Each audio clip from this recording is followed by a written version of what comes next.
ভবানীপুর কেন্দ্রের তৃণমূল কংগ্রেস প্রার্থী মমতা বন্দ্যোপাধ্যায় তিনি আজকে মনোনয়ন পেশ করলেন।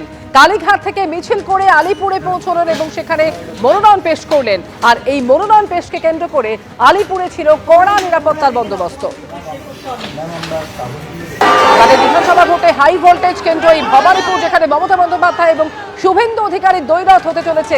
আর সেই কেন্দ্রের তৃণমূল কংগ্রেস প্রার্থী মমতা বন্দ্যোপাধ্যায় তিনি আজকে মনোনয়ন পেশ করলেন।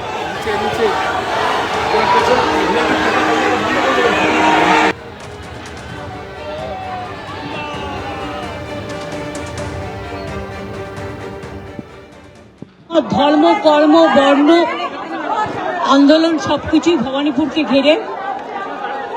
আমি ছোট্টবেলা থেকে এখানেই আছি, এখানেই থাকি, এখান থেকেই আমার সবকিছু। আমি আমার নমিনেশন যেমন ফাইল করলাম, আমি চাই আমার ভবানীপুর কেন্দ্রের সাথে সাথে 294টা কেন্দ্রেই আমাদের তৃণমূল কংগ্রেস এবং জোড়া ফুল তাদের প্রত্যেকটা প্রার্থীকে ভোট দেওয়ার জন্য আমি বাংলার মানুষকে অভিনন্দন জানাবো।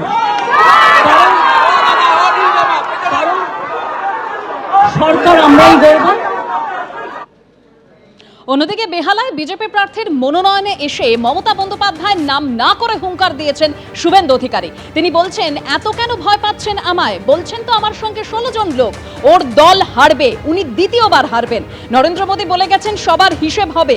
ওর চুরি, দুর্নীতি, বিজেপি কর্মীদের নামে মিথ্যা মামলা দেওয়া সবকিছুর হিসেব হবে 4 তারিখের পরে। কি বললেন শুভেন্দু অধিকারী? শুরু।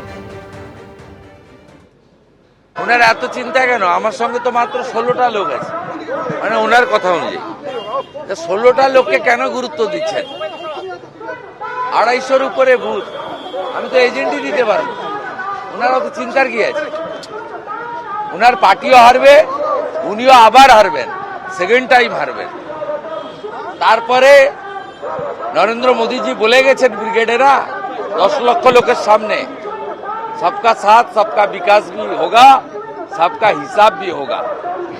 उनार चुरी, दुर्नीति, अवहेला, अत्याचार, बीजेपी कर्मीদের নামে মিথ্যা মামলা, জেল খাটানো, যা যা করেছেন সবকিছু বিচার আর হিসাব 4 তারিখের পরে।